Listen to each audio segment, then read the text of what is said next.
disorder in human or animals and to beautify the body or parts of the human body. So this is the medicine regarding the SK Menkes RI nomor 193 or 193 ya. Jadi ini adalah suatu dasar ya. It's a basic knowledge for us to know what's the meaning of the medicine. So maybe we just know that medicine is only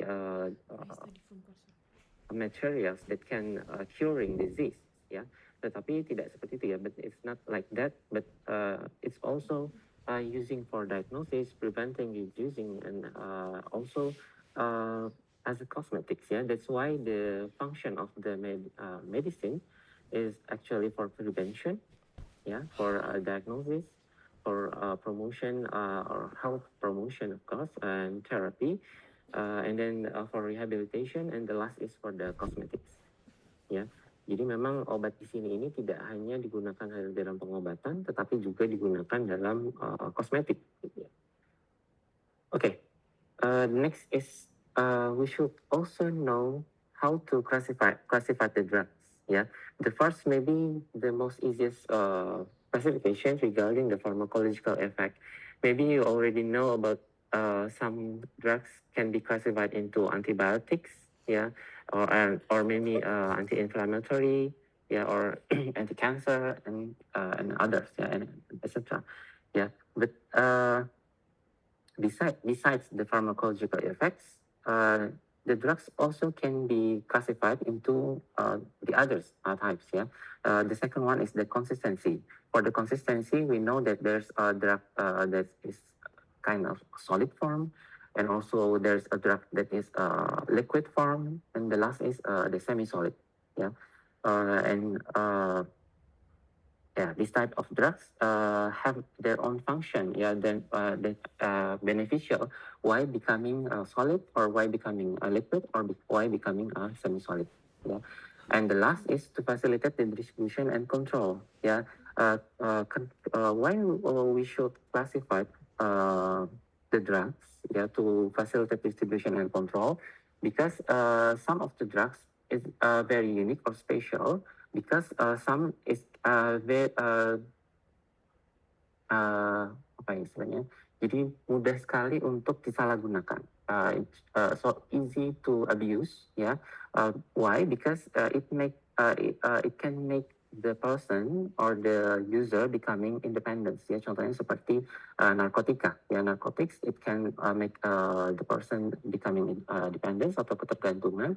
Jadi makanya untuk obat-obat seperti ini kemudian digolongkan menjadi obat khusus ya, atau penggolongannya secara terpisah.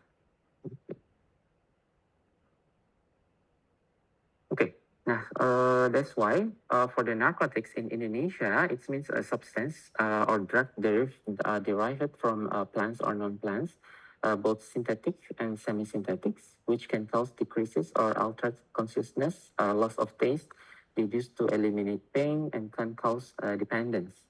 Ya, jadi jelas ya di sini bahwa obat ini memang yang paling utama adalah bisa menyebabkan dependensinya ini, ya, atau ketergantungan. Ya. Okay, for the narcotics, it has a special signs with a plus sign. Ya, jadi tanda sign-nya itu adalah signature-nya itu adalah tanda plus, ya. Then this drugs is only can be used on medical prescription, of course, and there no copy prescription. Ada yang tahu what's the meaning of the copy prescription? Yeah.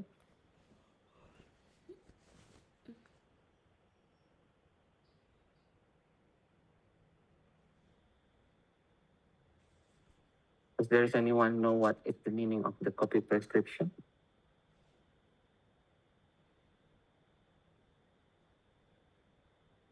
Excuse me, sir. Is it like a prescription transfer from like one pharmacy to another? One pharmacy to another? No, it's actually a prescription that can be copied by the user or the patients. Yeah, so biasanya ini digunakan untuk obat-obatan dalam jangka panjang for a drug using in the long term, and also that if the patient need to have a apa ya, jadi many, jadi sangat banyak sekali. You can make a copy prescription. Jadi kamu dapat membuatnya menjadi copy resep gitu ya. Jadi pasien ini kemudian mendapatkan mungkin menjadi hanya seminggu sekali, ya once month, ya once a month or once a week gitu ya. Jadi seperti itu ya. Nah, tetapi for this type of drugs or the narcotics drugs, you can use copy prescription for this drug ya. Jadi resepnya itu harus selalu original gitu. Jadi tidak boleh dibuat dalam bentuk copy resep ya atau copy prescription. Ya, oke. Kemudian and then in the prescription you need to writing the patient address. Yeah, it's the compulsory for the narcotic drugs. Yeah, and also this type of drugs is only used for treatment and for science, of course, because it's really it's easily to abuse ya, or misuse for this drug. Ya, jadi memang penggunaannya terbatas hanya untuk pengobatan ataupun untuk sciences. Sains ini maksudnya biasanya digunakan untuk medical research. Ya, itu masih diizinkan. Nah, di sini juga for the classification of the narcotics, there is four classification. The first is papaver somniferum, erythroxylin coca, cannabis species, and heroin. Jadi bagian ini adalah berdasarkan dari tingkat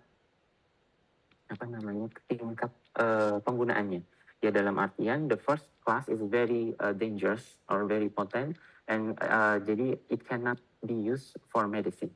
It's only can use for science, like medical research. Ya, tetapi tidak boleh digunakan dalam pengobatan.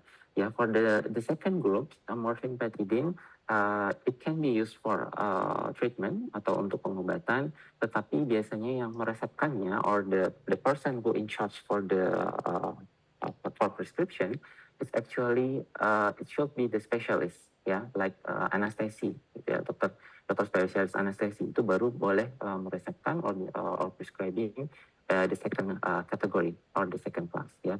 For the third class and the fourth class itu bisa diresepkan oleh siapapun ya, baik untuk oleh dokter general practitioner or general physician, also dentistry. Dentistry also can prescribe the third and the fourth groups. Ya.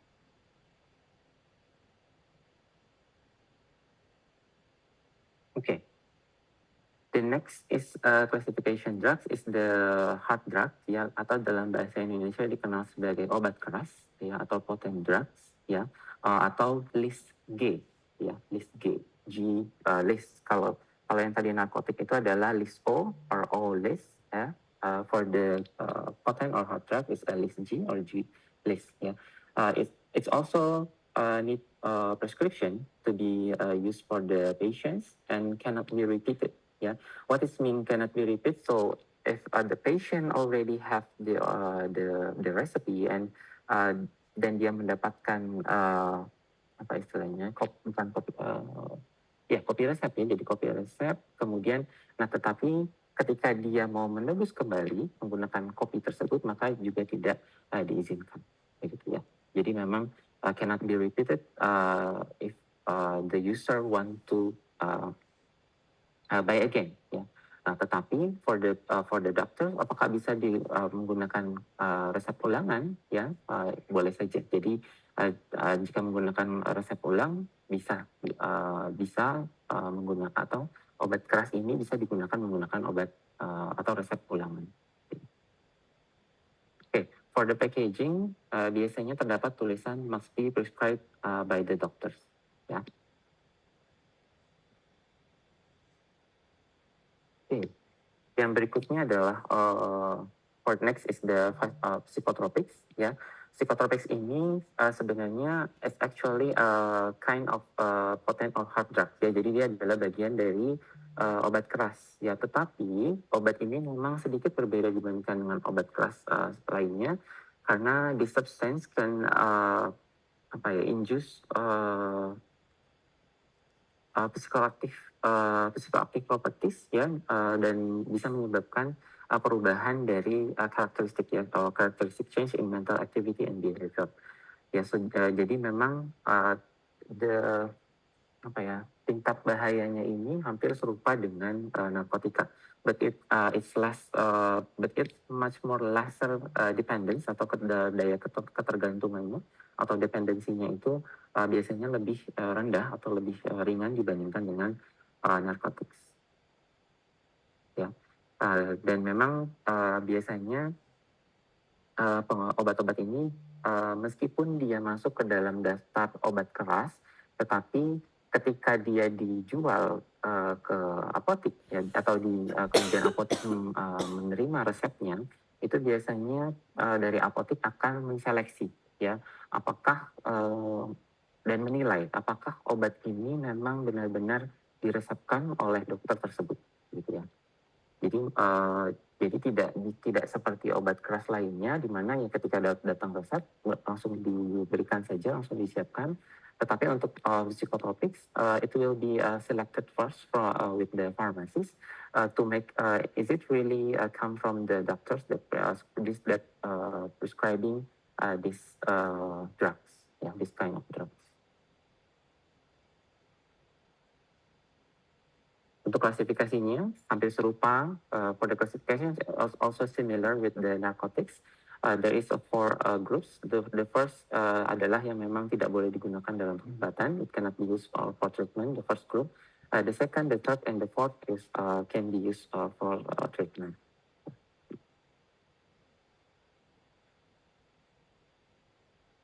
Okay. Next is limited OTC medicine. OTC is mean over the counter. So the patient can use this type of drugs without any doctor prescription. Ya. So tapi yang perlu kalian perhatikan bahwa OTC limited ini it's a potent medicine. Jadi sebenarnya dia adalah obat keras ya. Kemudian yang diizinkan untuk diberikan dalam jumlah yang terbatas ya. So it should be given in limited amount. Jadi katakanlah seseorang ingin mendapatkan obat ini tiba-tiba membeli sebox gitu ya, atau satu box berarti mungkin sekitar 100 tablet gitu ya. Nah, maka sebenarnya hal ini tidak boleh dilakukan atau tidak boleh diizinkan oleh sang penjual. Kenapa? Karena balik lagi bahwa this type of drug is limited, so the amount that should be given to the patient is also should be limited. Gitu ya. Kenapa? Karena tadi balik lagi obat ini merupakan salah satu bentuk dari obat keras, tetapi memang tingkat harmfulnya atau tingkat bahayanya jauh di bawah dari obat keras itu sendiri. Oke, dan every dose and package untuk in the package it should be recognized. Jadi memang ada penanda khusus, biasanya menggunakan kata-kata adalah P1 sampai P6 ya. Dan penandanya adalah lingkaran berwarna biru, blue circle. Oke. What is the meaning of the P1 P6? So jadi ini sebenarnya adalah suatu bentuk perhatian ya. Jadi harus diperhatikan cara penggunaannya dengan tepat ya. Contohnya seperti P1. P1 itu adalah jadi obat-obatan yang diberikan atau digunakan secara per oral. So it's used for orally intake.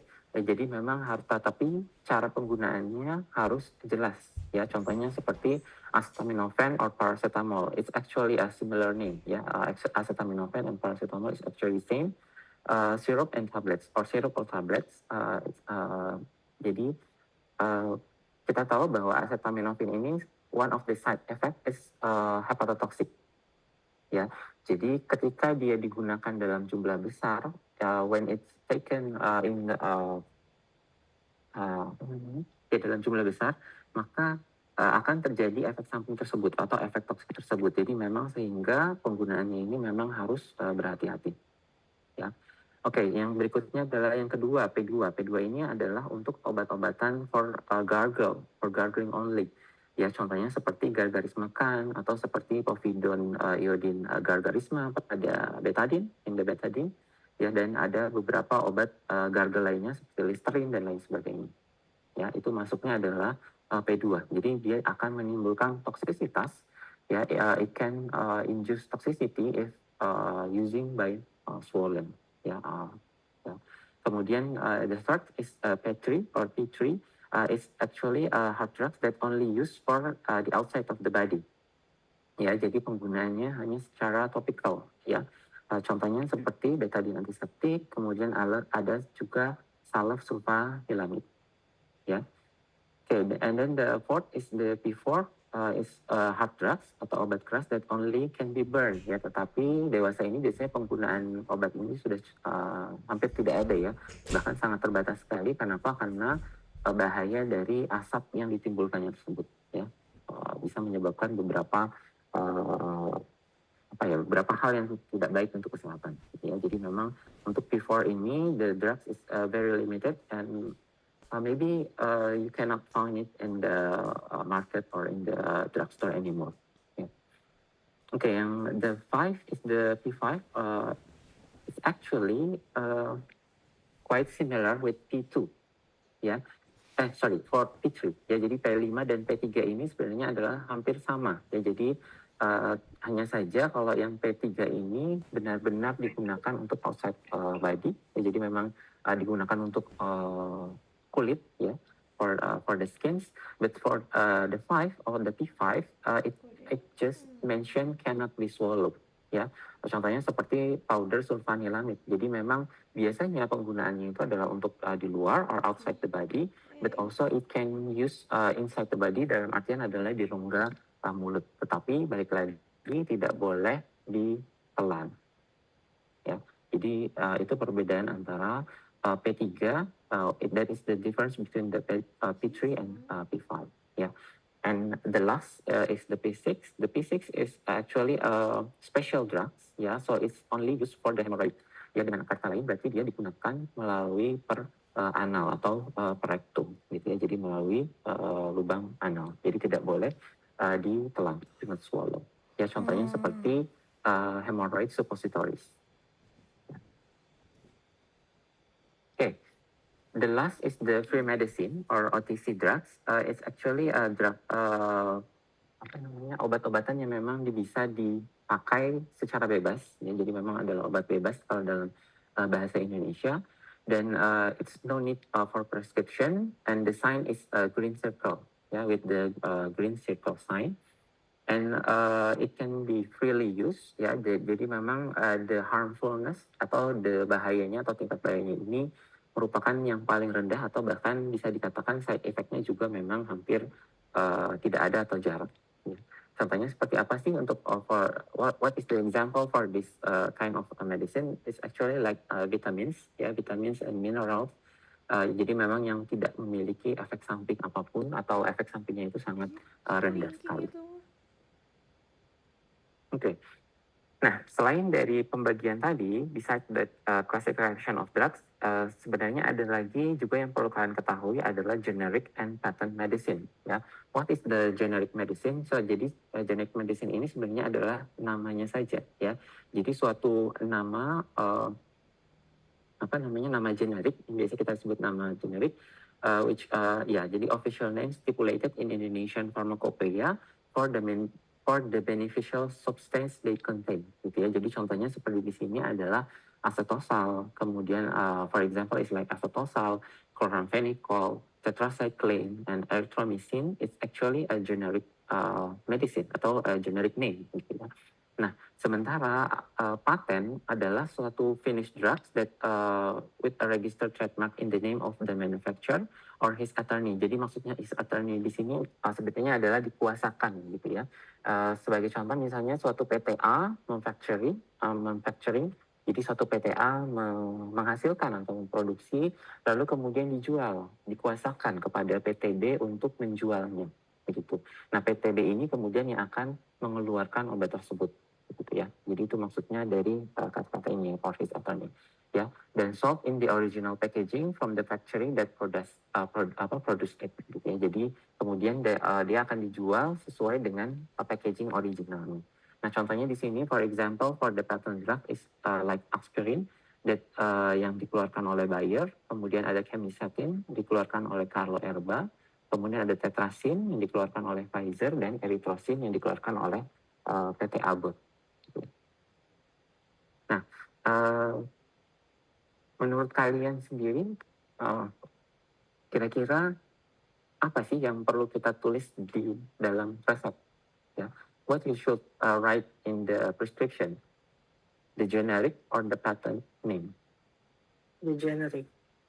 Why? Felicia? Is it the generic that?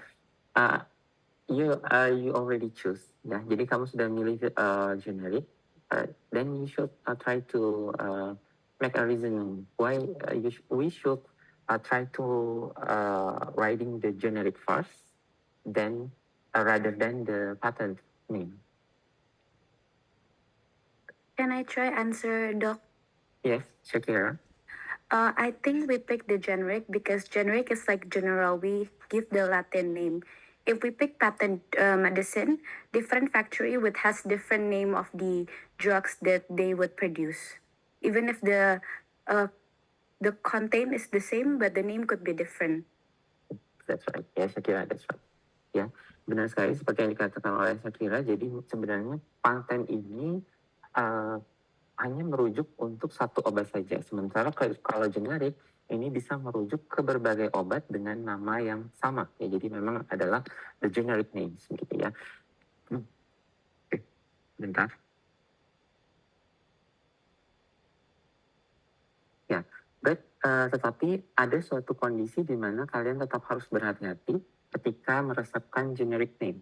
Ya, contohnya apa? Contohnya pada untuk sediaan-sediaan yang memang belum tersedia bentuk generiknya. Ya, for the drugs that still doesn't have the generic medicine, so it should be writing in the patent. Like contohnya seperti obat tetes mata, like the eye drops. Ya, why in the eye drop you should writing the patent rather than the generic? Because the generic medicine doesn't exist in this type of drugs. Why? Because biasanya karena adalah manufacturingnya itu atau biaya pembuatannya ini atau ya cost for manufacture is actually higher, ya. So jadi makanya tidak ada obat generiknya, ya. Nah, pada kondisi seperti ini maka sebenarnya kalian sebagai seorang dokter justru malah disarankan untuk meresepkan adalah patennya atau obat patennya ketimbang adalah obat generiknya. Kenapa demikian? Karena dikhawatirkan ya for the patient cannot have the medicine. Ya, jadi pasien ini sulit untuk mendapatkan obatnya, gitu ya. Kenapa? Karena memang generiknya ini tidak atau belum tersedia. Ya. Ada yang ingin bertanya? Silakan. If there is any question, kalau ada yang ingin bertanya, silakan ya langsung raise hand saja atau langsung bertanya saja, dipersilakan, diizinkan. Oke, nah yang berikutnya adalah DOA. What is DOA? DOA is actually atau dengan kata lain adalah daftar obat wajib apotek. Ini sebenarnya hanya nice to know saja kalian sebagai seorang dentistry. Tetapi ini sebenarnya adalah obat keras atau it's a hard drugs that list G drugs that can be given to the patient without a doctor prescription. Ya.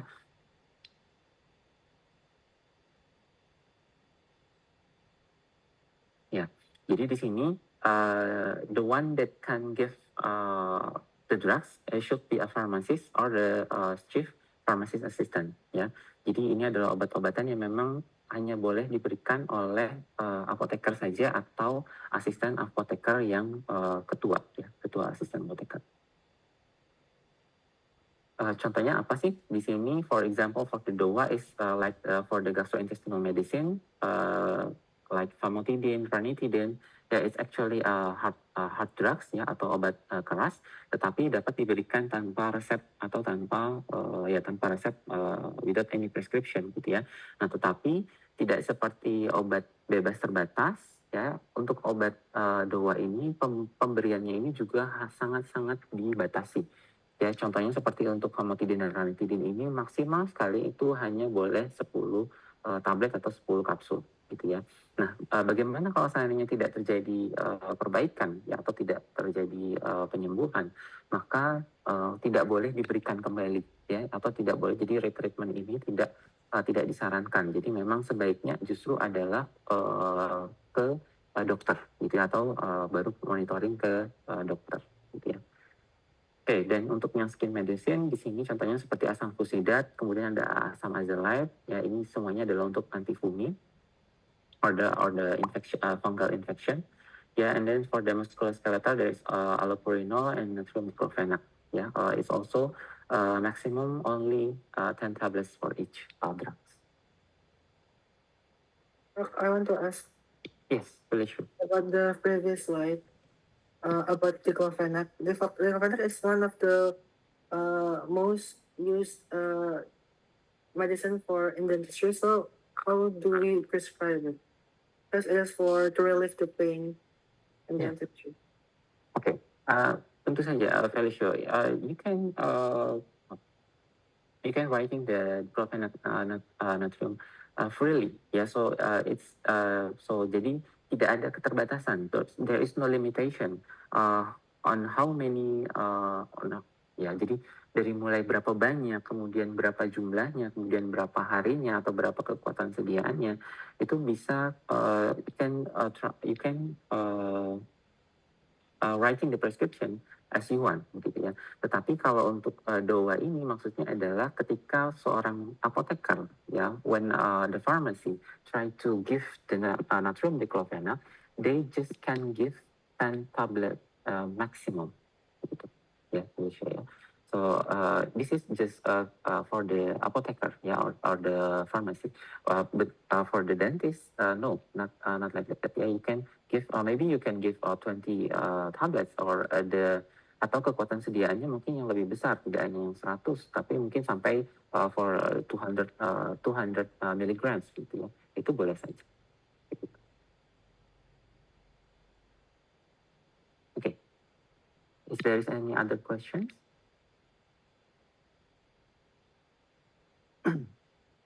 Okay, next is the drugs distribution. Kenapa kita harus, why we should know the drugs distribution?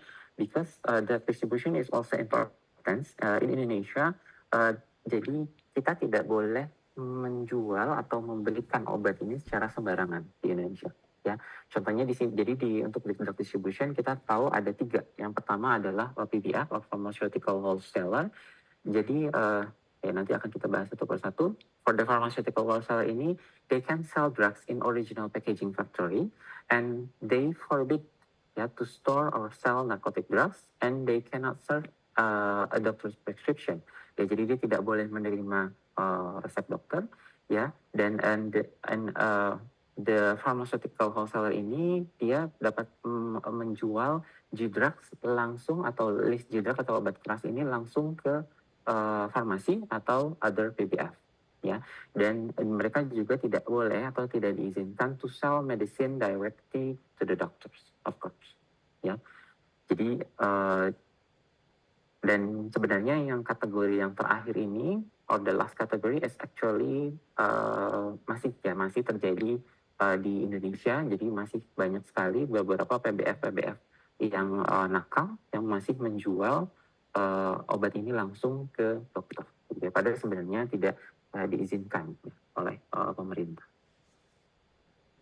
Oke. Yang berikutnya adalah drugstore. Drugstore ini kalau di Indonesia, or in Indonesian we know as apotek, ya. Jadi yang kita sebut sebagai apotek ini adalah drugstore, di mana di tempat inilah compounding, kemudian and changing shape, mixing, storing, dispensing drugs, it's happening. Ya, jadi disinilah tempat untuk memproses obat-obatan tersebut, ya. Dan di apotek ini juga merupakan suatu tempat di mana pasien memperoleh, or the patient can have the information about the pharmaceutical sectors. Ya, jadi contohnya apa sih pharmaceutical sectors? Bagaimana cara minumnya, atau bagaimana cara penggunaannya, apakah sesudah makan ataukah sebelum makan, dan lain sebagainya. Itu biasanya memang dari apotek atau dari drugstore, ya.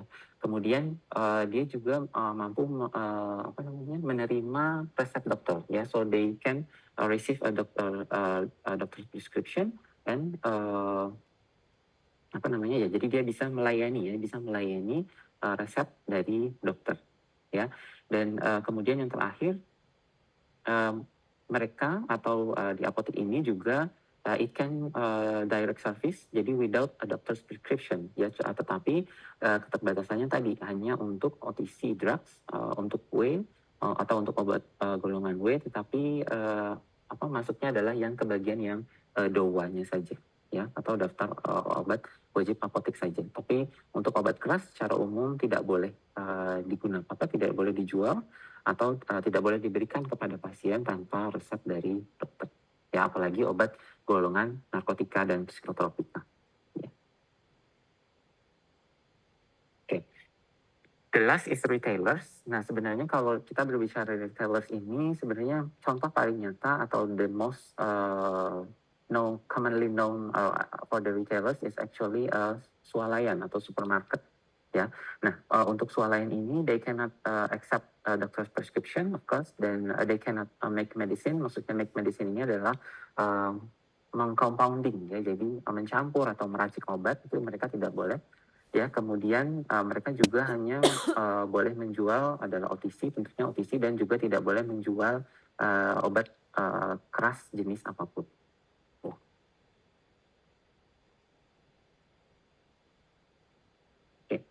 Yang berikutnya adalah faktor-faktor that we should know about the drugs itself. Ya, jadi yang pertama adalah expiration date.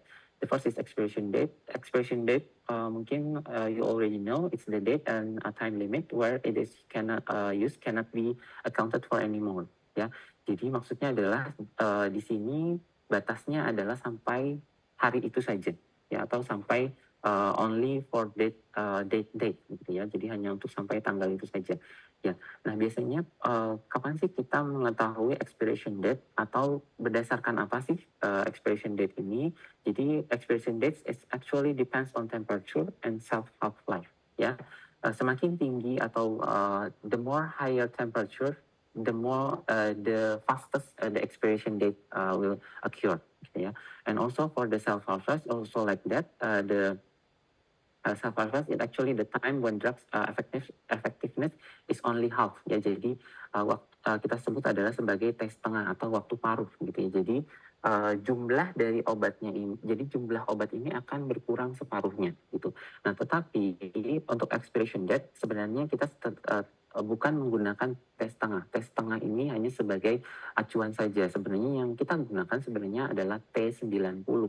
Apa itu T90 atau T90 is actually the time when the drugs is only 90%. Ya, jadi ketika obat itu hanya berkurang 10% saja dalam bentuk yang efektifnya atau dalam bentuk aktifnya, maka ketika waktu tersebutlah sudah masuk ke dalam expiration date, begitu ya. Jadi sering kali ada yang bertanya, kalau seandainya suatu obat yang sudah expiration, ya, apakah masih boleh diminum atau dikonsumsi? Mungkin ada yang bisa berpendapat?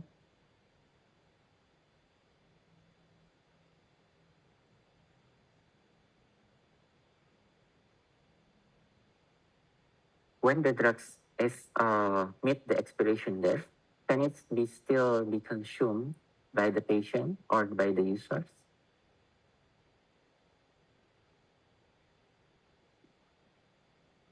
Can you try to answer though? Yes. I think it can, but it won't be effective. Okay. Why you said that it won't be effective? Kenapa kamu mengatakan bahwa itu tidak akan efektif? Because the effectiveness is already less. Less. Okay. Ya, jadi sebenarnya it's depend, ya, Dayin, it's depend Dayin, ya. If we jika kita berkaca dari toksisitas, for the toxicity point of view, of course the toxicity will also decrease, ya. Jadi sebenarnya dia tidak terlalu berbahaya, ya. So the harmfulness will be lessened, gitu ya. Nah, tetapi dari sisi efektivitas juga dia tetap akan berkurang seperti tadi sudah Dayin sampaikan. Nah, untuk beberapa jenis obat, katakanlah mungkin seperti obat penghilang nyeri, ya, for the anesthetic, ya, for the anesthetic drugs, mungkin ya efektifnya akan berkurang, tetapi sebenarnya dayanya itu masih ada, ya. Nah, sebenarnya hal itu juga tidak terlalu berbahaya atau tidak terlalu membahayakan pasien. Nah, sebenarnya yang berbahaya itu contohnya seperti pada antimicrobes ya, or antibiotics ya. When its effectiveness is lessened, ya ketika efektifnya itu berkurang, maka ada kemungkinan bahwa pasien tersebut tidak akan pernah sembuh. Kenapa? Karena mungkin saja terjadi resiko resistensi ya, or resistance for the antibiotics ya. Jadi makanya untuk obat-obatan yang antibiotik ini memang tidak disarankan untuk menggunakan yang sudah ekspirasi. Tetapi kalau untuk obat mungkin seperti paracetamol atau obat-obat OTC lainnya itu sebenarnya masih boleh untuk digunakan gitu ya, karena memang toksisitasnya itu berkurang. Lain dengan produk makanan ya. Kalau produk makanan ketika dia sudah expired itu biasanya toksisitasnya justru malah meningkat ya. Kenapa? Karena ada produk apa istilahnya, ada produk racun yang terbentuk ya, atau kontaminan yang terbentuk, sehingga memang tidak disarankan lagi untuk digunakan ya. Dan biasanya untuk batas ekspirasi obat ini sendiri biasanya masih diizinkan maksimal itu sekitar 3 bulanan ya, 3 bulan or 3 months after the expiration date it still can be used.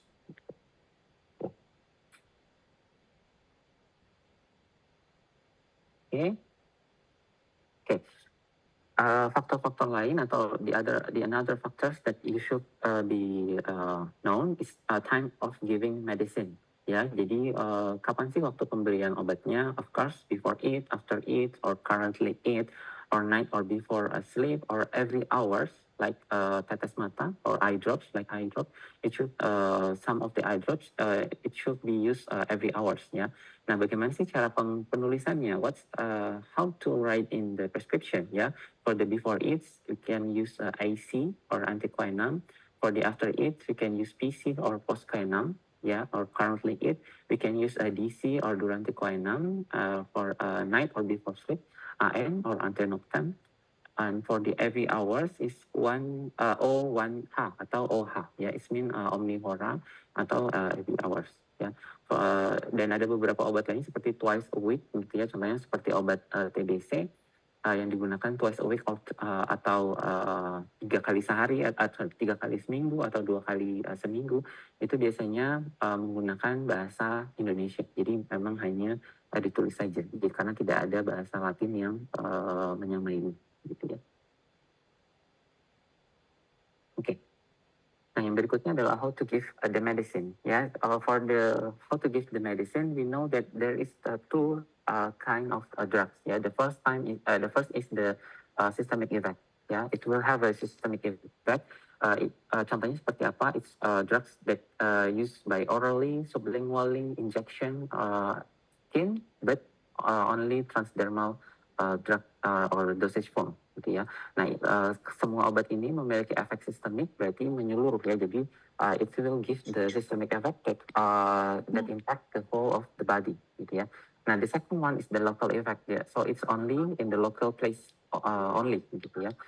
Contohnya seperti apa? Contohnya seperti for example it's like intranasal. Intranasal it mean menggunakan hidung ya. Kemudian inhalation dihirup sampai ke paru-paru ya. Kemudian ice itu berarti hanya menggunakan tetes saja atau langsung di tetes atau salep yang langsung diaplikasikan di mata ya. Kemudian intravagina berarti per vaginam, and then the last is the skin, yang dimana memang sebagian besar untuk obat-obatan yang skin ini biasanya hanya percutaneous saja, jadi efeknya hanya lokal saja ya. Untuk obat-obat yang transdermal ini memang masih terbatas ya, jadi yang digunakan secara skin, so it use skin, but it can affect systemically. It's very rare in Indonesia and in the world also. Ya, tetapi bukan tidak ada ya, tapi memang tetap ada obat-obat seperti itu. Ya, contohnya seperti apa sih yang skin and transdermal? Is there anyone know?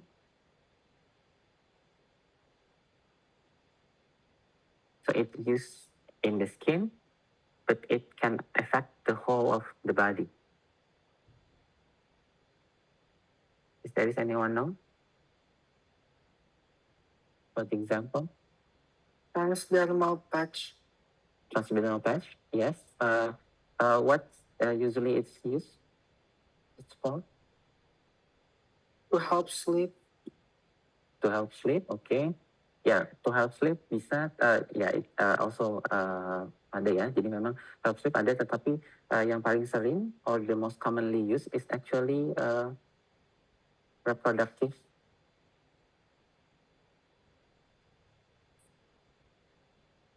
Apa? In the reproductive system?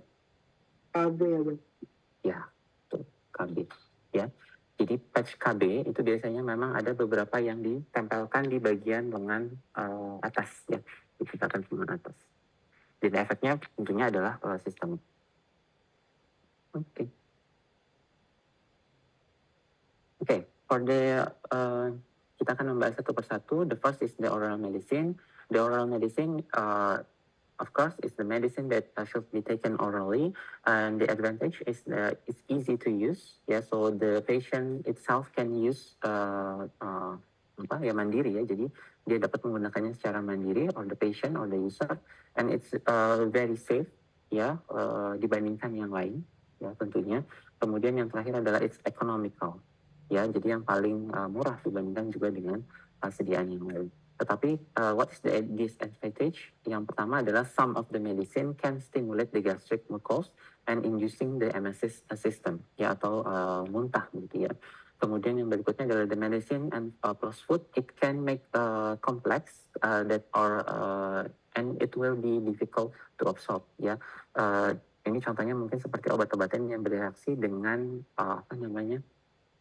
susu begitu ya, dengan susu itu dia akan membentuk suatu kompleks yang sehingga tidak bisa terabsorpsi. Makanya untuk obat-obatan yang seperti ini or some medicine that can make a complex with the food, biasanya cara penggunaannya atau how to use atau how to give it's different ya. Biasanya apa nih, berarti AC or PC?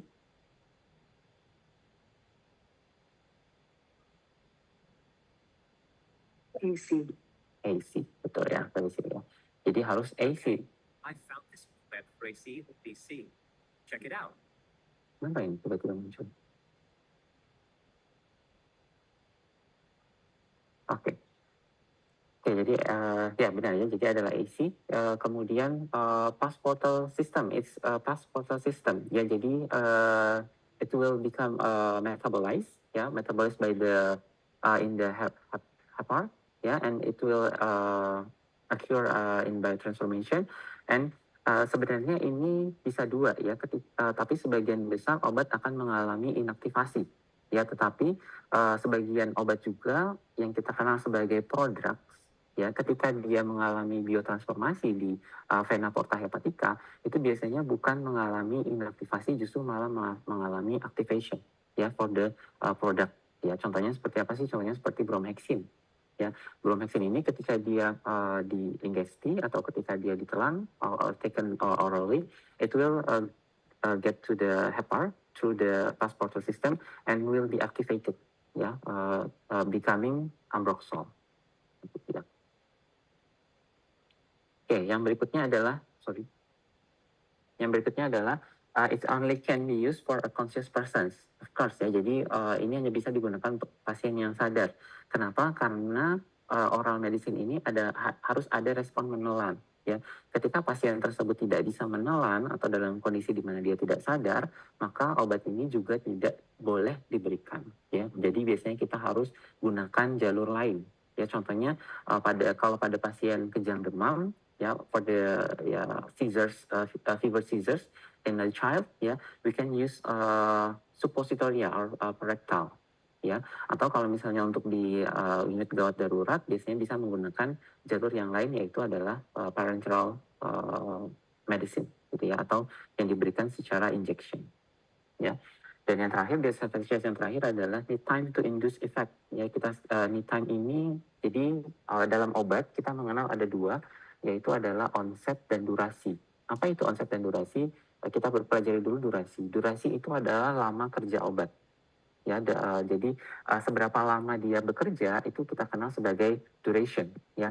Nah, tetapi for the onset, it's actually a time to induce the effect. Jadi kapan sih obat itu mulai bekerja gitu ya.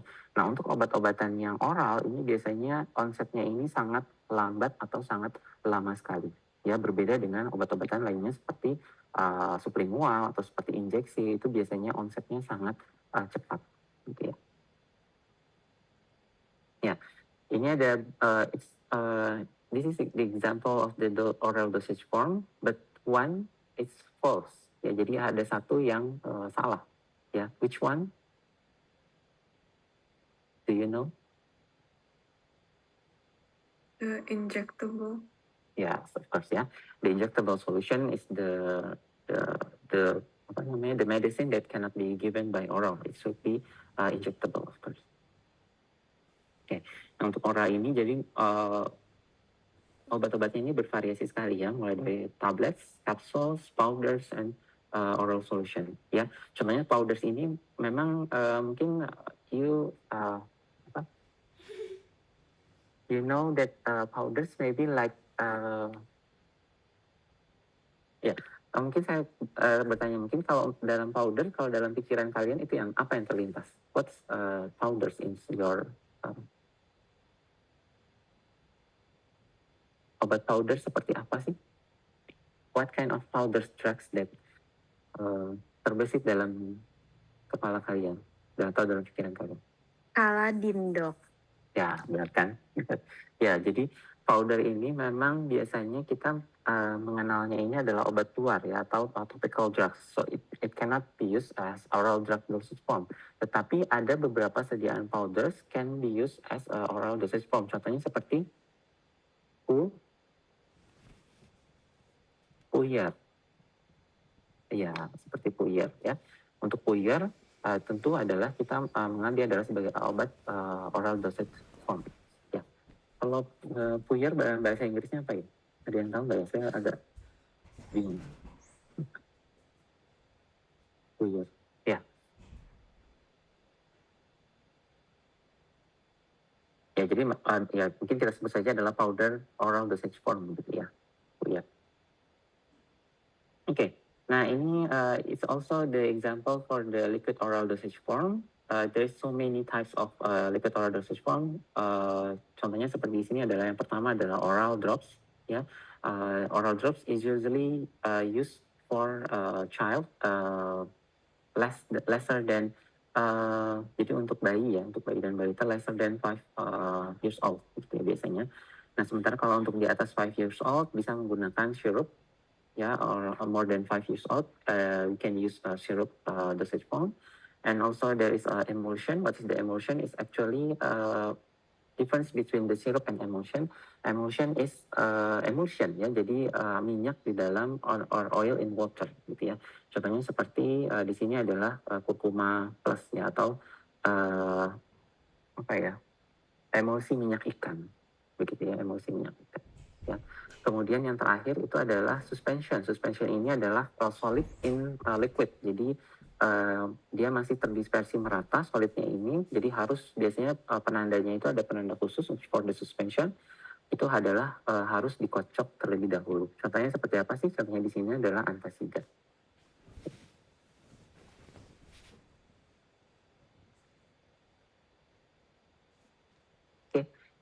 The next is the injection or parenteral. Jadi kata-kata parenteral sendiri parenteral. So it's jadi arti harfiahnya sebenarnya adalah jalur obat yang diberikan selain dari jalur enteral atau selain dari jalur secara peroral gitu ya. Tetapi dalam perkembangnya parenteral ini sebenarnya hanya untuk atau dikhususkan adalah untuk jalur yang diberikan secara injeksi. Ya.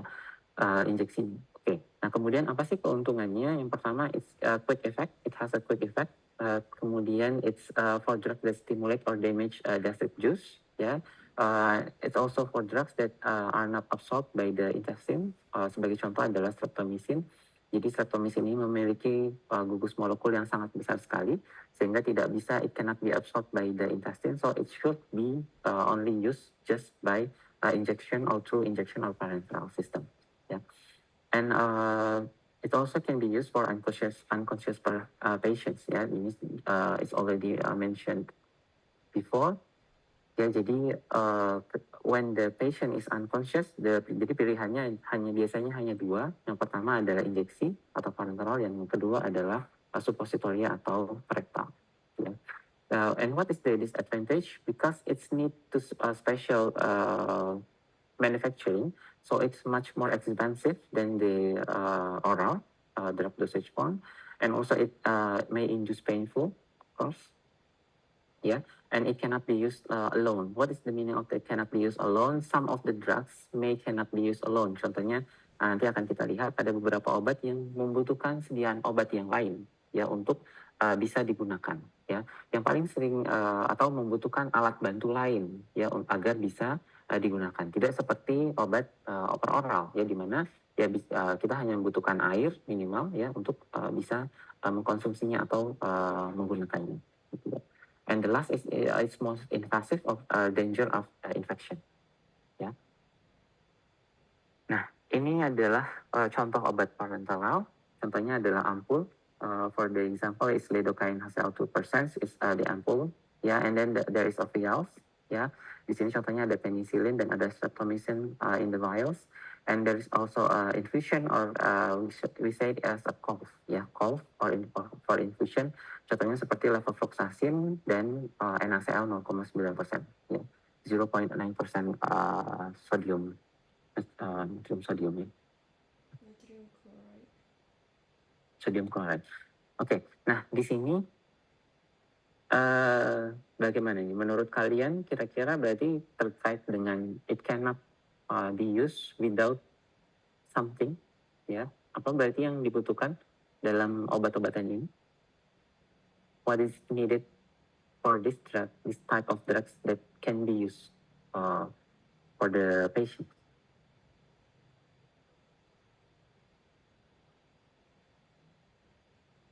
Syringe. Apakah? Yes, Felicia? Is it syringe stuff? Yes. Syringe for the what drugs? Obat yang mana? Ampoules lidocaine. Ampoules lidocaine. Okay, that's right. Ya, ampoules need syringe to be used ya atau untuk bisa digunakan. Sediaan ampul ini membutuhkan syringe. Benar sekali Felicia katakan. Kemudian apa lagi? Vial. Vial also need syringe ya. Nah, tetapi vial ini selain membutuhkan syringe, juga membutuhkan apa? Besides syringe, it's also need what?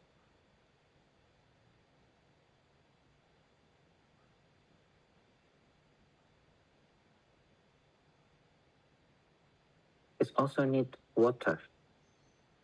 Ya, water to reconstitute. Ya, jadi dibutuhkan air untuk merekonstitusinya menjadi suatu cairan. Ya, kemudian cairan inilah yang kemudian baru digunakan atau diinjeksikan ke pasien kalian. Gitu ya. Nah, yang terakhir adalah infusion. Kalau infusion membutuhkan apa?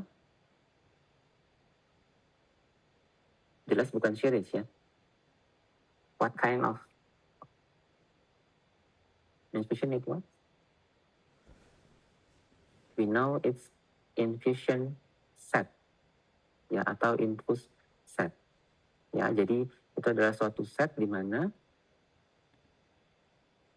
sediaan kolf ini dapat dialirkan ya, atau sediaan infusi ini dapat dialirkan ke pasien kalian ya.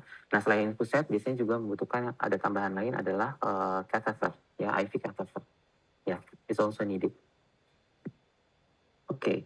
Nah, berikutnya adalah dose atau dosis. Dose ini sebenarnya adalah amount of drug that given to the patient ya in the units of weight ya, so it can be gram, milligrams ya, or unit of content like milliliter or liter or cc or units international units ya. Apa perbedaannya? Jelas ya, kalau weight berarti dia berdasarkan berat, kalau dia content berarti berdasarkan volume, atau berdasarkan international unit ini berdasarkan apa sih kalau international unit? Ada yang tahu nggak? Contohnya. What is the example that drugs that use international units or IU?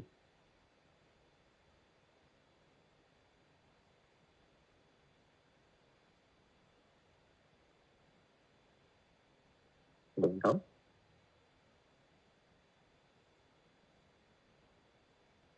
Contohnya mungkin di sini ada yang keluarganya mungkin diabetes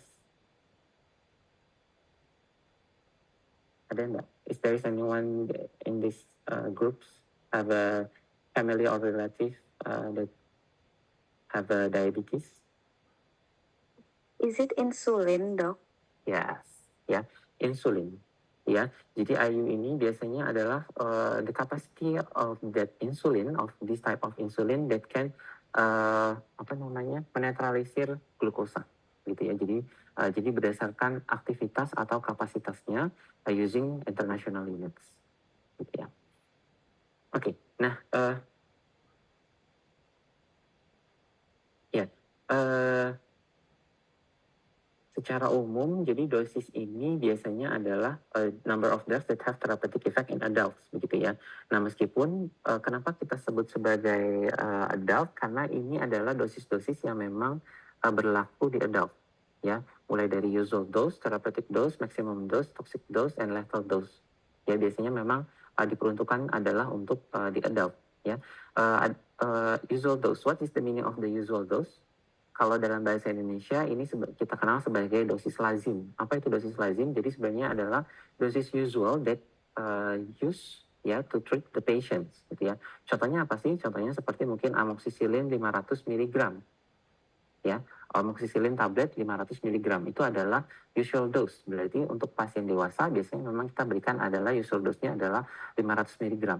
Padahal sebenarnya kalau kita lihat dari pasien anak biasanya tidak serta-merta kita bisa berikan dia 500 mg. Jadi kita harus tentukan dulu berapakah kemampuannya atau berapakah dosisnya untuk anak tersebut. Biasanya menggunakan kilogram berat badan, gitu ya, atau berdasarkan berat badan dari pasien tersebut. And if you use the kilogram per body weight, it's berarti itu bukan lagi menjadi dosis usual dose. Ya, jadi itu bukan lagi usual dose, tetapi itu sudah masuk ke therapeutic dose. Apa itu therapeutic dose? Therapeutic dose ini adalah dosis di mana memang dia bisa memberikan efek terapeutik. Ya, so it will give the therapeutic effects. It means or the therapeutic or the pharmacological effect. Gitu ya, it's therapeutic dose. Gitu ya. Tapi kalau usual dose ini ya hanya dosis lazim saja begitu ya. Padahal mungkin sebenarnya kalau pasiennya ini orang dewasanya lebih besar, maksud saya adalah berat badannya lebih besar, maka sebenarnya usual dose-nya ini tidak atau therapeutic dose-nya itu sebenarnya bukan itu ya, bukan 500 mg itu. Mungkin saja dia adalah 750 atau 625 mg ya, tetapi kita tidak bisa memberikannya dalam jumlah 625 mg tersebut untuk pasien dewasa itu, gitu ya. Maka bisa tetap kita gunakan adalah usual dose-nya. Lalu bagaimana caranya? Biasanya kita kemudian rubah dia menjadi apakah satu tablet 500 mg ataukah dua tablet 1000 mg, gitu ya. It's for the usual dose. Ya, jadi itu aplikasinya di situ ya. Oke, kemudian next is the maximum dose. Jadi maximum dose ini adalah dosis maksimum yang bisa digunakan untuk pasien tersebut ya. Jadi dalam obat-obat ini terutama untuk pasien anak nanti kalian akan temukan itu biasanya dosisnya ini dalam bentuk range ya, dalam bentuk range. So it will be for the child medicine for the writing for the dalam perhitungan dosis anak ya itu biasanya memang adalah dalam bentuk range dose, gitu ya. Nah, range dose ini ada yang dosis paling kecil dan ada yang kita sebut sebagai maksimum dosis. Ya, maksimum dosis ini adalah dosis di mana dia tidak menimbulkan efek samping atau efek toksik apapun, begitu ya. Oke, nah yang berikutnya adalah toxic dose. Of course, toxic dose berarti adalah dosis then can give a toxic effect, gitu ya. Jadi dosis yang memang sudah mulai menimbulkan efek toksik pada user atau pada pasien tersebut. Dan yang terakhir adalah lethal dose. Ini dosis yang memang benar-benar harus dihindari. It cannot be given to the patient. The lethal dose adalah dosis yang dimana bisa menyebabkan kematian, ya, atau death. Ya. Oke. Nah, what kind of the factors that can affecting the drug dosage? Yang pertama adalah drug factors itself, ya. Jadi dari faktor dari obatnya itu sendiri. Yang mulai dari adalah physical properties. Physical properties ini contohnya seperti solubility atau kelarutan, kemudian ada bentuk kristal, ya, crystallization, atau kristalisasinya bagaimana, ya, apakah dia amorf ataukah kristal. Nah, untuk obat-obat ini biasanya Terutama yang paling penting ini untuk physical purpose ini biasanya adalah untuk sediaan injeksi or parenteral. Ya, for the parenteral or injection it's very important factors ya physical properties this physical properties. Kenapa? Karena tadi bahwa dia sangat invasif sekali sehingga memang bisa membuat bahaya atau bisa menyebabkan bahaya dan mungkin sampai kehilangan nyawa ya ketika kita tidak memperhitungkan solubilitasnya atau kelarutannya dan bentuk kristalnya ya. Contohnya seperti apa? Contohnya seperti streptomycin. Streptomycin drugs for the injection it cannot be used as a IV or intravenous ya jadi untuk streptomycin ini hanya boleh diberikan intramuscular ya it just only can be used as intramuscular only ya. Kenapa demikian? Karena balik lagi bahwa dia molekulnya sangat besar ketika diberikan secara intravena maka dapat menyebabkan emboli dan membahayakan pasien itu sendiri gitu ya. Jadi memang tidak diperbolehkan ya. Kemudian yang berikutnya adalah chemical properties, mulai dari acid base-nya. Ini biasanya untuk sediaan-sediaan khusus, untuk injeksi penting juga, tapi mungkin untuk sediaan tetes mata. Ya, tetes mata ini biasanya kita kenal for the eye drops, we know that the dosage form should be isohydric and isotonis. Ya, jadi dia harus isotonis dan isohydris atau jadi pH-nya harus sama dan tonisitasnya juga harus sama. Kenapa demikian? Karena ketika tonisitasnya berbeda atau pH-nya berbeda, maka bisa menyebabkan bahaya, yaitu biasanya mulai dari rasa sakit hingga iritasi yang cukup parah gitu ya. Jadi ini juga harus diperhatikan. Yang berikutnya adalah how to give the drugs. Ini already mentioned before ya. Jadi apakah dia diberikan secara sistemik atau per oral, terus bagaimana cara pemberiannya gitu ya. Jadi kalau sistemik apakah secara per oral, apakah secara parenteral ataukah secara parektal dan lain sebagainya ya. Dan apakah secara implantation contohnya seperti sublingual, yaitu kalau sublingual berarti di bawah lidah ya. Kenapa kenapa suatu sediaan obat harus diberikan secara sublingual? Contohnya di sini adalah ISDN ya. Karena kalau obat diberikan secara sublingual maka dia tidak akan melewati vena porta. Ya, jadi dia tidak akan di metabolisme oleh hepar ya. Jadi makanya dia memiliki efek secara langsung ke dalam tubuh atau secara sistemik. Gitu ya. Oke, yang berikutnya adalah lokal topikal vaginal. Ini juga saya rasa sudah cukup jelas, tadi sudah dibahas. Ya, nah yang terakhir adalah patient factors. Ya, patient factors ini juga very important factors that you should be as consideration ya, for the consideration. Like the age, of course, adult, child, infant, and geriatric ini memiliki sifat fisiologis tubuh yang berbeda, different physiological. Ya. So for the adult, jelas kita bisa adult ini merupakan yang paling aman, ya. Jadi kita bisa memberikan sesuai dosis. Makanya untuk adult kita gunakan biasanya adalah dosis lazim, ya. Nah untuk child and infant biasanya kita gunakan adalah dosis terapeutik, ya. Jadi kita hitung benar-benar per kilogram body weight-nya berapa, ya, for the dosage, ya. Dan yang terakhir adalah geriatri. Untuk geriatri ini, karena sistem fungsinya sudah mulai menurun kembali, maka biasanya kita harus yang kita kenal sebagai penyesuaian dosis. Jadi dosis dari yang adult kemudian harus kita turunkan, ya, atau lowering the dosage from the adult, ya, for the geriatric patient, ya.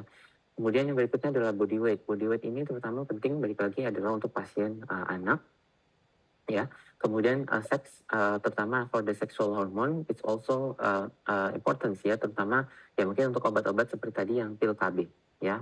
Jelas ya, berarti kan memang harus diberikan hanya untuk pasien dengan jenis seksual tertentu saja. Jadi tidak boleh diberikan kepada jenis kelamin yang berbeda gitu. Atau beberapa jenis obat seperti corticosteroid bisa menimbulkan efek samping lebih parah pada pasien-pasien laki-laki.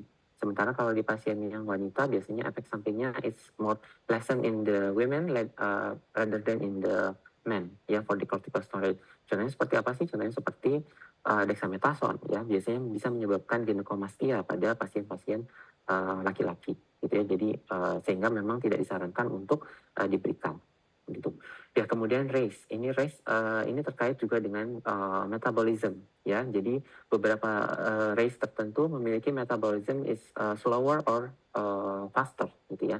Nah, contohnya seperti apa? Contohnya seperti pada penggunaan aspirin dan asetosal atau aspirin ya, asetosal atau aspirin dan paracetamol, di mana for the Asian biasanya kita menggunakan adalah paracetamol rather than the aspirin or asetosal. Kenapa? Karena ternyata pada orang Asia atau ras Asia ini biasanya asetosal ini lebih sulit untuk terdegradasi. Jadi metabolisme asetosal pada ras Asia ini berjalan lebih lambat. Apa akibatnya? Jadi efek toksiknya juga akan lebih tinggi. Makanya oleh karena itu untuk orang Asia atau our race usually using paracetamol rather than asetosal. Gitu ya. Oke, kemudian tolerance ini juga hampir sama dengan race. Jadi pada beberapa sebagian orang toleransinya juga akan sedikit berbeda. Ya, kemudian obesitas ini terkait dengan body weight ya, dan selain body weight juga untuk yang obesity ini adalah adipose-nya, ya, jaringan lemaknya. Kalau di adipositnya pasti akan cenderung lebih tebal atau lebih banyak ya, sehingga obat-obatan yang larut lemak biasanya akan terakumulasi dan sehingga efek toksiknya pun juga akan lebih meningkat dibandingkan dengan orang-orang yang slim, gitu ya. Kemudian individual sensitivity ini sebenarnya hampir serupa dengan tolerance. Jadi karena perbedaan genetik sebenarnya intinya ya. Jadi pada sebagian orang juga akan memberikan efek yang berbeda dibandingkan dengan yang lainnya. Kemudian yang terakhir adalah patofisiologi. Jadi maksudnya adalah kondisi patofisiologi seseorang. Jadi ada beberapa penyakit or disease yang can affect the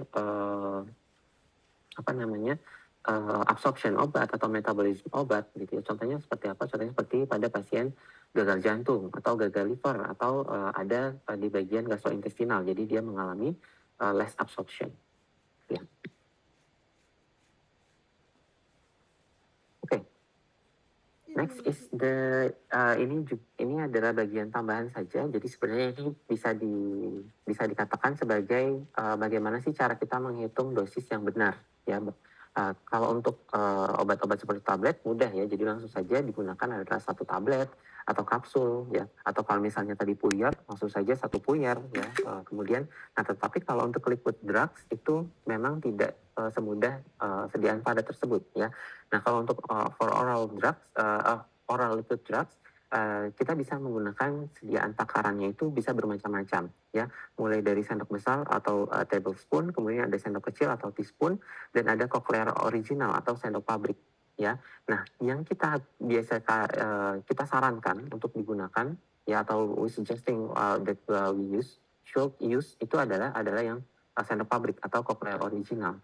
Kenapa demikian? Karena cochlear original ini memiliki volume yang benar-benar pasti ya, the exact volume ya, it's 5 milliliters ya.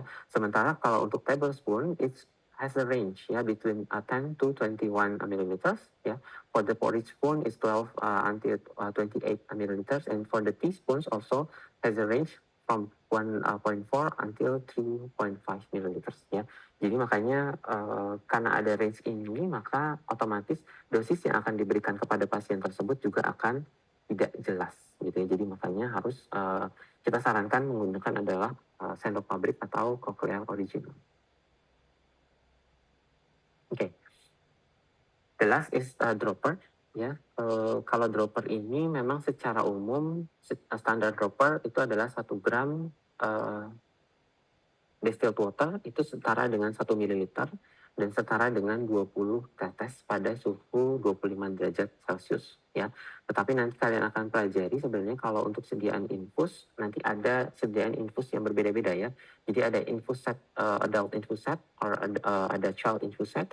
For the adult infus set, the drops is similar with the standard dropper is 20 drops equal to 1 milliliters ya. But for the pediatrics infus sets, it's not 20 but 60 ya, 60 drops equal to 1 milliliters ya. Jadi droppers for the pediatrics is much more smaller than the dropper for the adult ya. Tetapi kalau yang disebut sebagai standard droppers ya, itu biasanya adalah yang adult, yaitu 20 tetes atau 20 drops equal 1 milliliters ya. Okay, I think that's all for today's lecture. If there is any questions before we starting the podcast? Can I ask a question, Doc? Yes, Shakira. Uh, just now you were talking about geriatric patient, Doc. There are some geriatric patient that consumes drugs, but they also consume like herbal. Would that like affect the adverse reaction of the drugs, Doc? Or could that be dangerous potentially combining herbal and like OTC? Thank you, Okay. Doc. Okay, thank you Shakira for the question. Ya, jadi secara umum ya saya dalam bahasa Indonesia saja.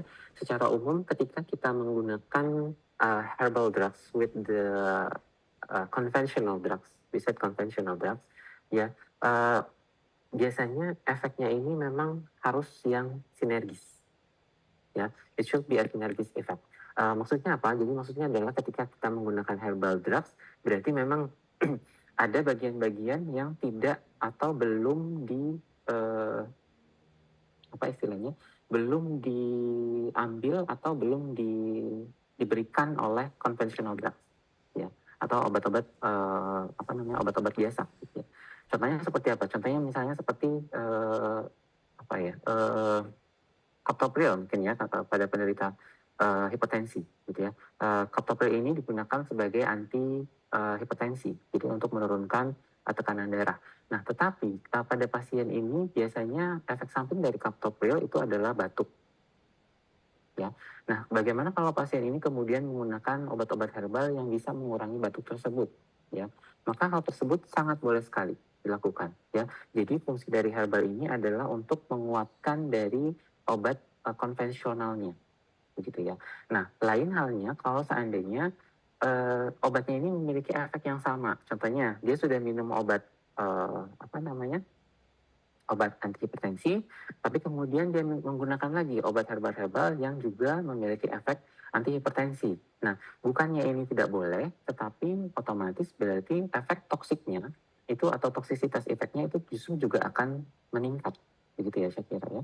Jadi efek dari obat ini juga akan meningkat, sehingga efek dari efek samping dari obat yang konvensionalnya ini juga akan meningkat, begitu. Nah, bukannya tidak boleh, tetapi kemungkinan kecenderungan dia akan mengalami peningkatan adverse effect or the side effects it will increase, of course, gitu ya, pasti akan terjadi, gitu ya. Nah, kemudian bagaimana caranya kemudian kalau seandainya memang tetap mau menggunakan, maka kita biasanya mengenal sistem adalah pemisahan. Ya, pemisahan itu maksudnya apa? Biasanya antara herbal drugs and conventional drugs, ya it cannot be used directly. Jadi tidak boleh digunakan secara serta-merta, gitu ya. Biasanya kita pisahkan dia selama beberapa waktu tertentu. Baik itu untuk yang meningkatkan efek maupun untuk yang complementing efeknya, gitu ya. Gitu. Nah, jadi kalau dari kami sendiri kalau dari farmasi sebenarnya masih diizinkan untuk digunakan sepanjang memang tadi jadi harus dipisah, kemudian memang efeknya itu hanya untuk mengkomplement saja, bukan untuk serupa. Jadi memang tidak untuk yang memiliki efek serupa karena efek toksiknya tentu akan meningkat drastis. Gitu ya. Nah, yang kemudian adalah masalah lamanya, ya masalah lama atau durasinya. Untuk obat-obatan pada pasien geriatri, biasanya memang obatnya ini adalah digunakan dalam jangka panjang, bahkan bisa dikatakan seumur hidup, gitu ya saya kira ya. Nah, untuk obat herbal ini, maka biasanya karena dia hanya complementing saja, maka dia juga tidak disarankan untuk digunakan dalam jangka panjang sama seperti obat yang konvensionalnya.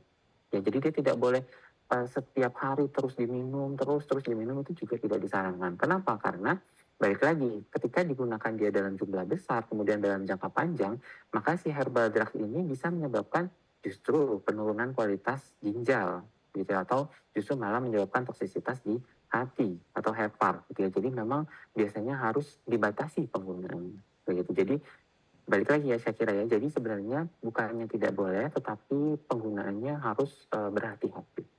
Demikian. Thank you so much, Doc.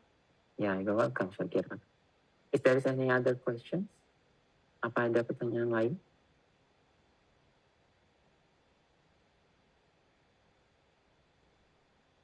Tidak ada? Oke. Kalau tidak ada, sebentar.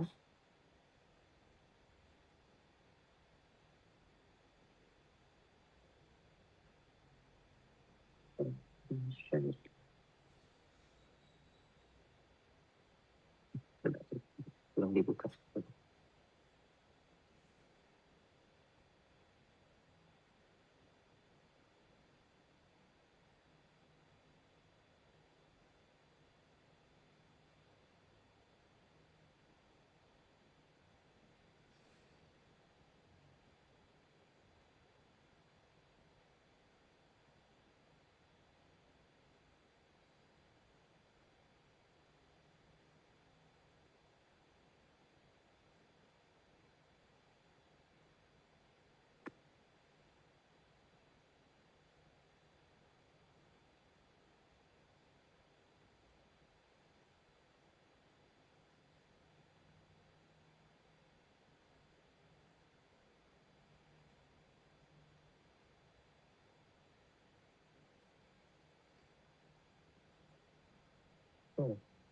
Sudah terlihat? Sudah dong. Ya, please, ya silakan masuk ke dalam linknya.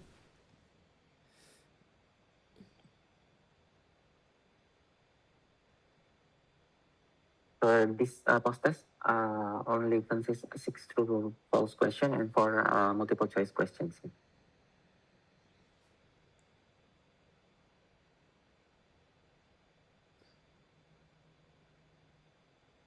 Ya, tadinya saya ingin upload ini di emas, tetapi saya belum masuk ke emasnya.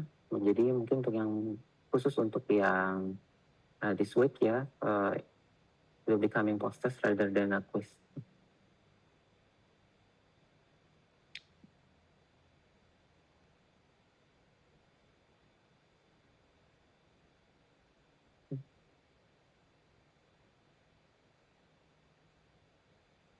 Apakah sudah semua?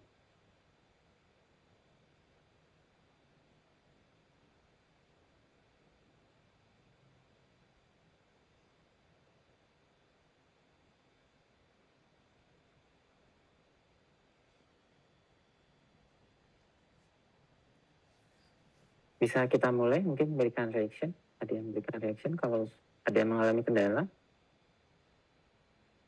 I'm trying. I have some issues. Sorry to get inside the quiz. Hang on. Okay. I will wait. We will wait for you.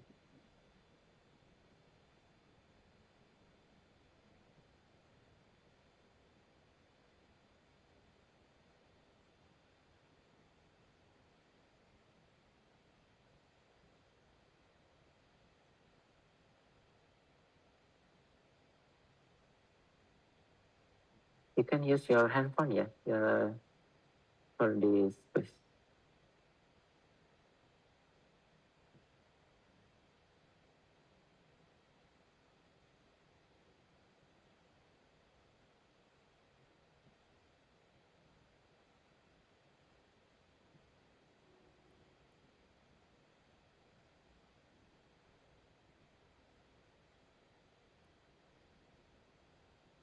Rehan, are you already done?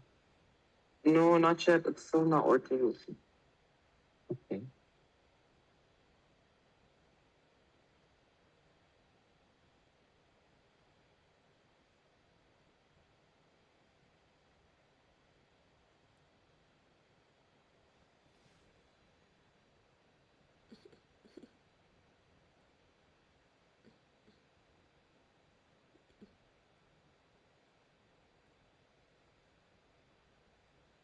Okay. Yes, it's okay now.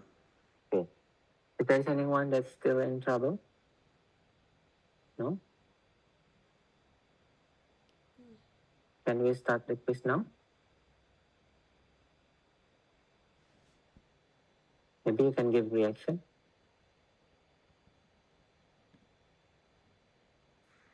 Ready, dog. Okay. Okay, we may start the quiz.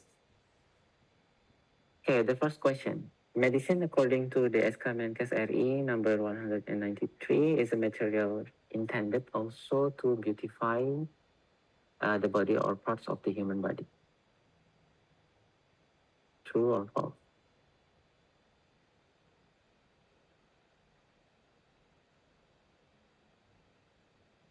Okay, I think it's easy. The second one, drugs are also classified to facilitate their distribution and control because it's to prevent misuse.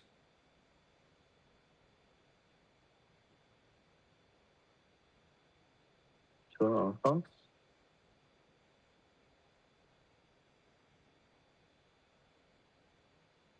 Okay.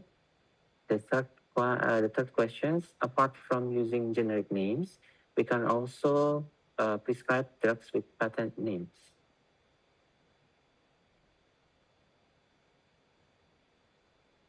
True or false?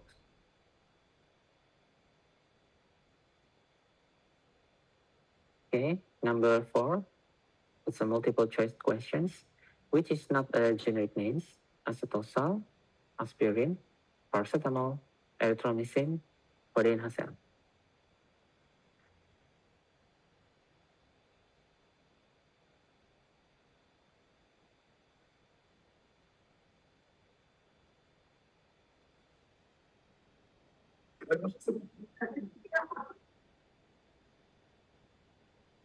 Is there any trouble? No, right?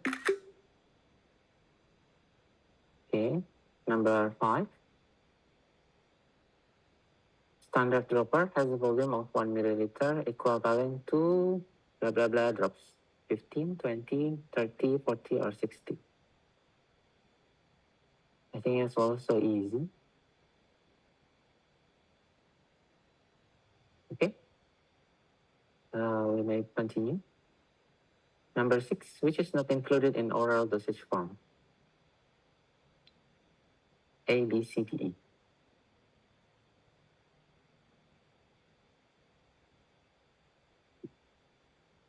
I think it's also easy.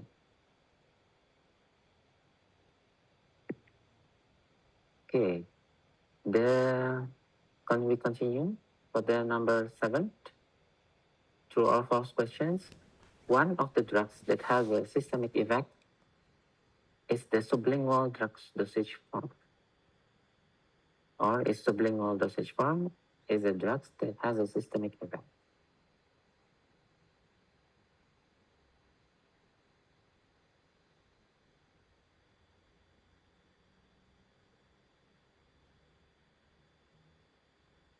Okay. Number 8. One of the advantage of injectable drugs preparation is that they can be used easily by patients. True or false? Injectable drugs preparations can be used easily by the patient.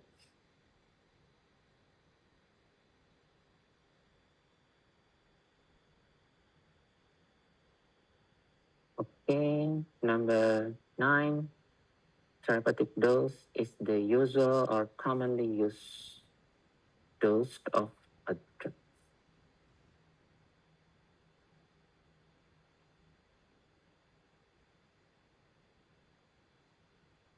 True or false?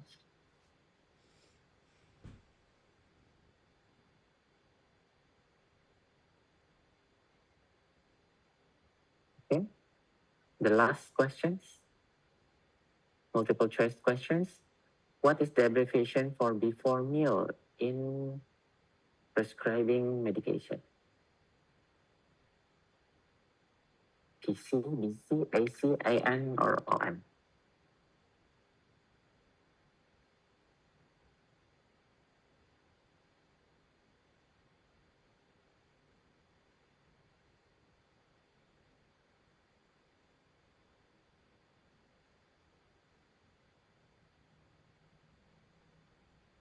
Okay.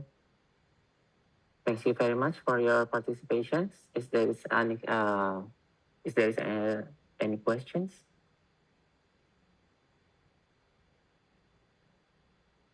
Okay. It's 14:31, so you should submit it before 14:32. Yeah.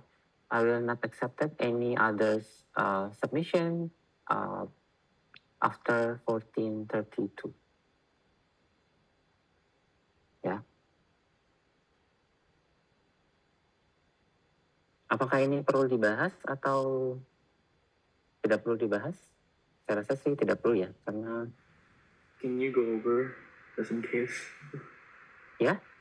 Can you go over the questions just in case, or Jadi dibahas saja. please?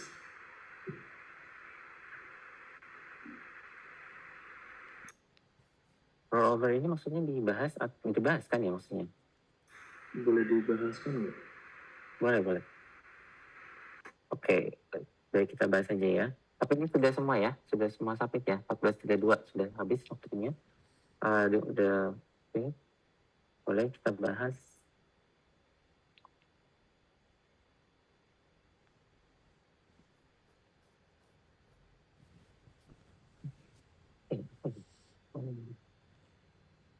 Okay, number 1. Medicine according to SK Menkes RI is a material intended also into beautifying the body or parts of the human body. What is the correct answer?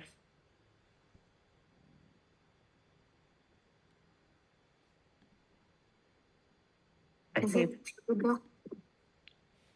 it's true or false? Not sure. I believe it's true. Why? Because from the notes earlier that besides being for eliminating, curing diseases, injuries, or physical and spiritual disorders, it can also be to beautify the body parts or parts of the human body. Yes, of course. It's regarding to becoming a what? What is the beneficial of this? Cosmetics. Yes. Yeah, it's drugs that is used for the cosmetics. Yeah, so it can beautify the body or parts of the human body. Okay, so the answer is true. The second one, drugs are also classified to facilitate the distribution and control to prevent misuse. True or false? True. Yeah, it's definitely true ya. Actually, ya terutama adalah untuk obat narkotika gitu ya. So it should be different classifications. Okay, the number 3, apart from using generic names, you can also prescribing drugs with patent name. This one is true, right? Yes, of course, it's true. Yeah, you can use any names, yeah, generic names, patent names, or scientific names also you can use, but it's not very commonly used, yeah. For the scientific names, we can use just generic or the patent names. Okay, which is not a generic names.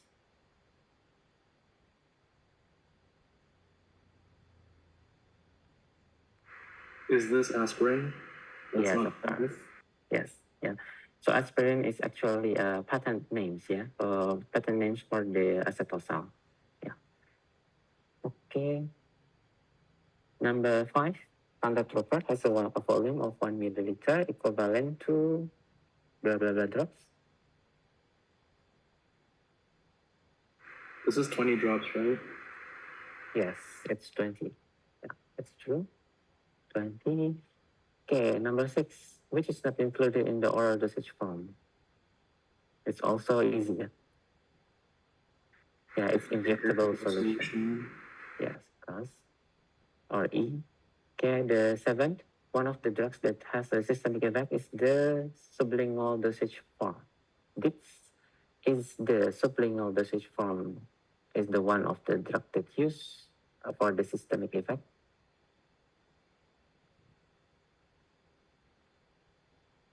The answer is